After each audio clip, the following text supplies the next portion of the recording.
I'm Jason Schwartz, and I will be covering toxoplasmosis, caused by the organism Toxoplasma gondii. Our infectious agent is an obligate intracellular protozoan.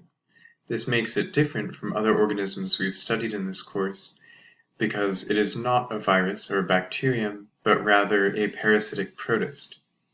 It falls within the phylum Apicomplexa, which contains similar parasitic protists. And it is an obligate intracellular parasite, that is, it can reproduce only within host cells. 3 strains have been isolated of the organism. The first and second strain are associated with congenital disease.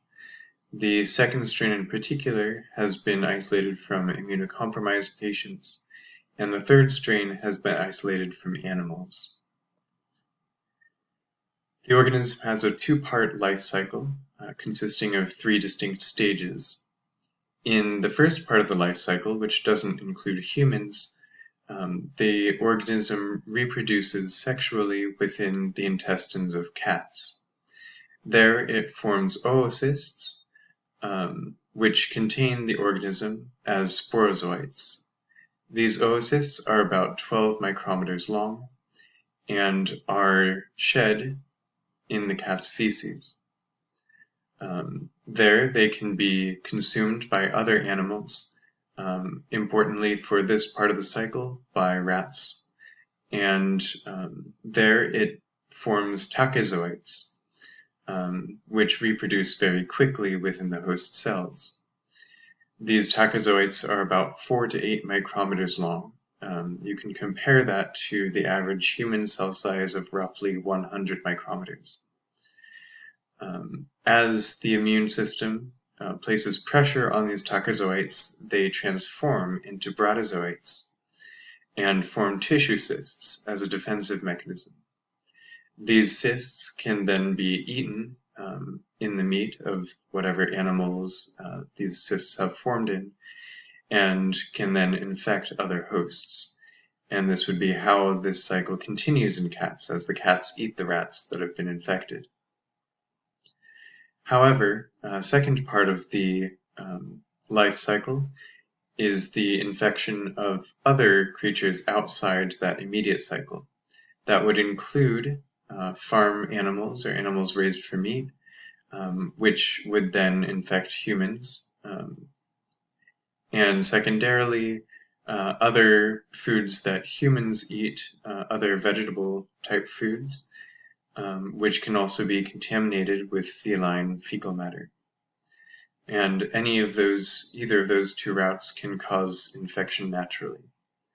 In addition, there's the possibility of infection by organ transplants, but that is an artificial manner of infection and not natural.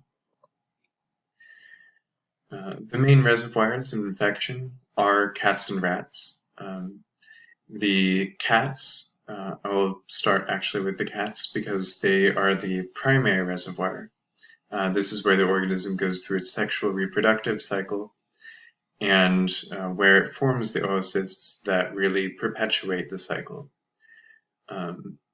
Rats, on the other hand, act as a reservoir for the tissue cysts, and these actually change the behavior of the rats. So when the rat is infected, it will be less wary of cats and so more likely to be consumed by them and to perpetuate the life cycle. As we have already discussed somewhat, the main mode of transmission is vehicle, especially through food and water, and so the organism is transmitted by the fecal-oral route. The routes of transmission for humans are mucosal, especially through ingestion, and placental from mother to child. Once the organism has entered the host's body, the ingested oocytes are dissolved in the stomach and intestines to release sporozoites. And these invade epithelial cells of the intestine, or they're phagocytized, and so invade cells. Once they've either actively invaded or been taken up into a cell, the tachyzoites form a vacuole, and there they reproduce very, very rapidly. So rapidly that they actually end up killing the host cell, and in destroying the cell, they release more tachyzoites to continue the infection process.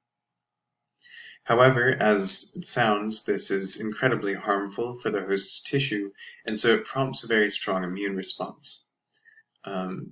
To provide some defense against that, the tachyzoites begin transforming into bradyzoites, and these bradyzoites form cysts throughout the body. Most importantly, the cysts where these bradyzoites remain and can kind of survive for long periods of time. The most important places where these stick around are in the brain, skeleton, heart, and eyes, but really the cysts can show up in any organs. It's just that those four are the most clinically important and have the most symptoms associated with them. So symptoms for immunocompetent persons are fairly mild. Often immunocompetent people are asymptomatic. Sometimes they'll have enlarged lymph nodes, but it's not too much of an issue. A few studies have noted behavioral changes that even immunocompetent people who have been infected and have a latent infection have some sort of increased aggression or impulsivity. Rarely, even immunocompetent people can have more severe symptoms, such as myocarditis, polymyositis, pneumonitis, hepatitis, or encephalitis. And mostly what this is saying is that any of those organs where these cysts persist can end up having significant necrosis and inflammation. All of that is exacerbated for immunocompromised persons. And so the most significant symptoms would be those neurological symptoms that result from cysts in the brain. So that would include mental status changes, seizures, sensory abnormalities, and movement disorders, essentially anything caused by disrupting those neural pathways. And you can see on the right a diagram of the progression of the disease with the arrows pointing at where those cysts are in the brain. This is an MRI scan of an immunocompromised patient. And you can see in the first two fairly small cysts forming. In the last three, especially in that center area, you can see the considerable necrosis occurring. And so because of the significant difference here between immunocompromised and immunocompetent persons, often toxoplasmosis can be considered a symptom of, or a resulting condition, related condition to AIDS. However, the congenital disease caused by the placental transmission is the most familiar and the most common occurrence of toxoplasmosis. So symptoms of this form of the disease would be hydrocephalus, microcephaly, both neurological conditions along with epilepsy, and then blindness, which would result from those cysts in the eyes.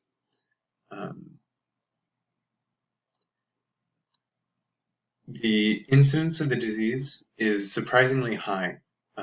This is one of the most common parasitic diseases in the world. Actually, 1 in 3 of the world's population is infected and either has an acute or latent infection. Again, that latent infection is mostly asymptomatic for immunocompetent persons. In terms of the actual incidence, we have about worldwide 190,100 cases per year. That is according to the World Health Organization. Prevention and treatment of toxoplasmosis. Prevention is mostly common sense measures. So we want to make sure to cook food to safe temperatures. Depending on the type of meat, that will vary. You can also freeze food below 0 degrees Fahrenheit. One should change cat litter daily because it only becomes infectious. The oocytes in the feces only become infectious after a certain amount of time. Although if you're immunocompromised, ideally someone else will change the cat litter for you. And this is a big surprise. We should wash our hands before eating.